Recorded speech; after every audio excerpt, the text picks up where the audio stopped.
चाहे बात यूपीआई की हो, डिजिटल रूपी की हो, डिजिटल ट्रांजैक्शन की हो, तो हम काफी ज्यादा आगे हैं बाकी कंट्री से। लेकिन फिर भी कैश ट्रांजैक्शंस का हम डे टू डे लाइफ में काफी ज्यादा इस्तेमाल करते हैं। चाहे वो विवाह शादी की बात हो, चाहे नॉर्मल बिजनेस ट्रांजैक्शंस की बात हो, चाहे किसी प्रॉपर्टी को खरीदने के लिए हम कैश का ट्रांजैक्शन का इस्तेमाल करते हो। लेकिन हमें इनके बारे में जो गाइडलाइंस है वो क्लियर नहीं है कि एक्चुअल में रिजर्व बैंक ऑफ इंडिया के द्वारा कैश की क्या लिमिट्स हैं, हम घर पर कितना कैश रख सकते हैं, मैरिज पर कितना कैश लगा सकते हैं, अगर कोई प्रॉपर्टी परचेज करने जाते हैं तो कैश का कितना इन्वॉल्वमेंट उसमें कर सकते हैं। तो ये सब चीजें हमें क्लियर नहीं है। तो इस वीडियो के माध्यम से हम इन सभी क्वेश्चंस का सॉल्यूशन ढूंढेंगे एंड उनके आंसर्स को आप तक पहुंचाएंगे। सो वीडियो को एंड तक जरूर गो थ्रू करना। So let's first of all understand कि इस पर्टिकुलर वीडियो में हम क्या क्या चीजें सबसे पहले कवर करने वाले हैं। तो घर पर हम कितना कैश रख सकते हैं, बैंक लिमिट कितनी है ट्रांजैक्शंस को लेकर के कैश के केस में, मैरिज में आप कितना कैश स्पेंडिंग कर सकते हैं, प्रॉपर्टी के टाइम पर आप कितना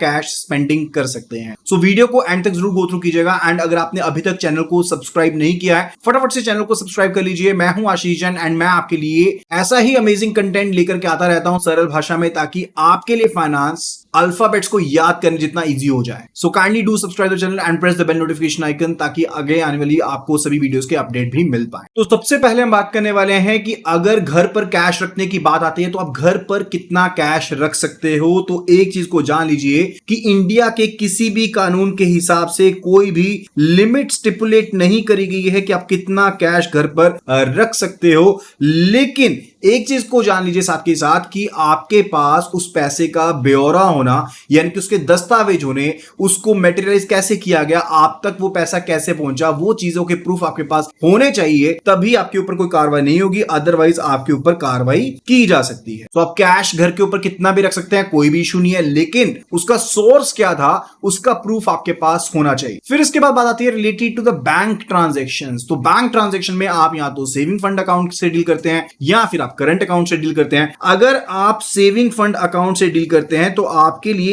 एक साल की जो लिमिट है वो 10 लाख रुपए की है। एंड अगर आपका करंट अकाउंट है तो ये लिमिट 50 लाख रुपए की है। अब मैं किस हिसाब से ये चीज कह रहा हूं कि अगर आप अपने सेविंग फंड अकाउंट में एक फाइनेंशियल ईयर में एंड करंट अकाउंट के केस में एक फाइनेंशियल ईयर में 50 लाख से ज्यादा जमा करवाते हैं तो बैंक को उन ट्रांजैक्शंस को अपनी AIR यानी कि एनुअल इंफॉर्मेशन रिपोर्ट में शामिल करना पड़ेगा। बैंक के लिए ये चीज मैंडेटरी रहती है और उस टाइम पर आप शक के दायरे में आ सकते हैं। तो अगर आप बैंक ट्रांजैक्शंस करने लगे हैं तो इन लिमिट्स का ध्यान रखिएगा। अगर आप कैश की डेली ट्रांजैक्शन आप 50,000 से ज्यादा जमा करवाना चाहते हैं या 50,000 जमा करवाना चाहते हैं तो आपको साथ में पैन कार्ड यानी कि परमानेंट अकाउंट नंबर अपना अटैच करना होगा, तभी आप 50,000 से ज्यादा अपने अकाउंट में डिपॉजिट करवा पाएंगे इन अ सिंगल डे। फर्दर यहां पर साथ ही जरूरी बन जाता है कि हम सेक्शन 194N के बारे में बात कर लें, क्योंकि सेक्शन 194N जो है वो कहता है कि अगर आप कैश ट्रांजैक्शन करते हो एंड एक लिमिट के ऊपर कैश ट्रांजैक्शन करते हो, जमा करवाते हो पैसे, तो TDS यानी कि टैक्स डिडक्शन होगी सोर्स के ऊपर। तो सेक्शन 194N के अकॉर्डिंग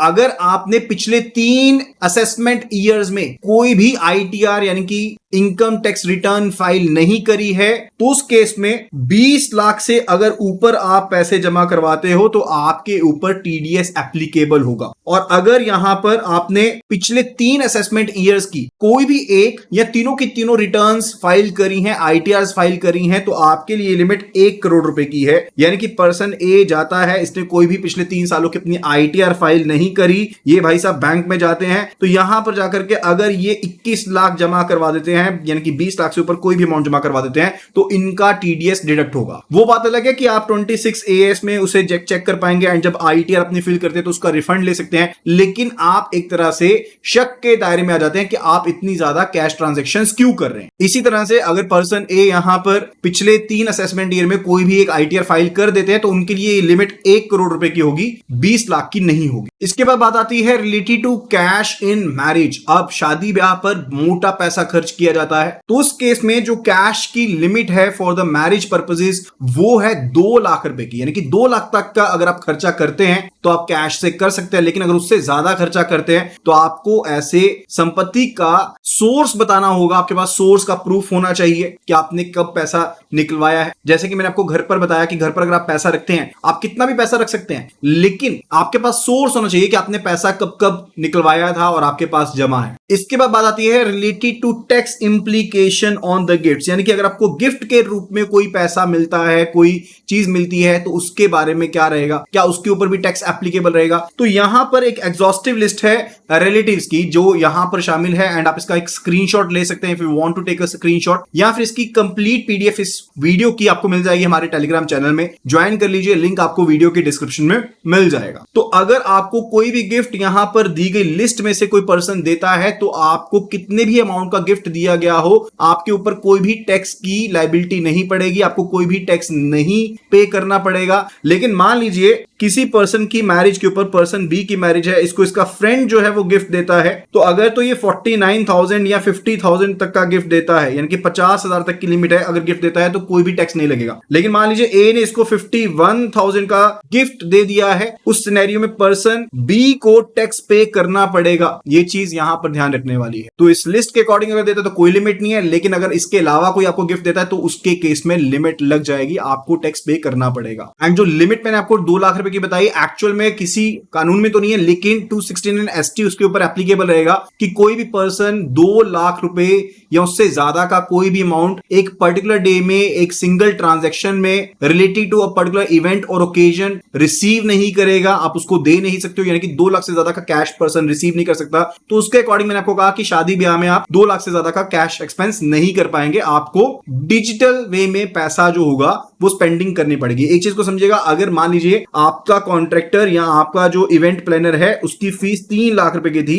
तो आप उस पर्सन को 3 लाख रुपए कैश में नहीं दे सकते, राइट। आपको उस पर्सन को जो पेमेंट है मैक्सिमम 2 लाख रुपए आप उसको कैश में दे सकते हो, बाकी का जो बकाया रहेगा वो आपको डिजिटल वे में पे करना पड़ेगा। फिर बात आती है कैश इन प्रॉपर्टी की। देखिए, जब भी हम कोई प्रॉपर्टी परचेज करते हैं तो हम डीएलसी यानी कि जो डिस्ट्रिक्ट लेवल आपके प्राइसिंग होती है उसके बेस पर ऊपर, यानी कि कलेक्टर रेट्स होते हैं उसके बेस पर हम रजिस्ट्री करवाते हैं। लेकिन एक्चुअल में जो प्रॉपर्टी की खरीद बेच होती है वो मार्केट वैल्यू यानी कि फेयर वैल्यू के बेस पर होती है। जैसे मान लीजिए कि डीएलसी के अकॉर्डिंग रजिस्ट्री हुई है 40 लाख की, लेकिन एक्चुअल जो प्रॉपर्टी की वैल्यू थी वो थी 2 करोड़ रुपए की। तो उस सिनेरियो में क्या चीज की जाएगी? देखिए, वो हो गया कि आपका ए का पैसा है, बी का पैसा है, यानी कि 40 लाख की तो आपको एक नंबर में ही रजिस्ट्री करनी पड़ेगी। उसके अलावा जो पैसा होगा वो बैंकिंग चैनल के थ्रू तो डेफिनेटली आप नहीं इन्वॉल्व कर सकते हैं। लेकिन एक चीज को समझ लीजिए कि आप जो आपका सर्कल रेट के अकॉर्डिंग भी है, कलेक्टर रेट के अकॉर्डिंग भी आप जो प्राइस आप पे कर रहे हैं, यानी कि रजिस्ट्री करवाते हुए पूरे के पूरे प्रोसेस में आप 20,000 से ज्यादा का अमाउंट जो होगा वो कैश में इन्वॉल्व नहीं कर सकते, वो आपको डिजिटल चैनल्स के थ्रू ही इन्वॉल्व करना पड़ेगा। तो टैक्स इवेजन जैसे कि हम जानते हैं कि काफी ज्यादा सीरियस कंसर्न है इंडिया में, जिसकी वजह से इकोनॉमिक इनइक्वालिटी आती है। Section 269 SS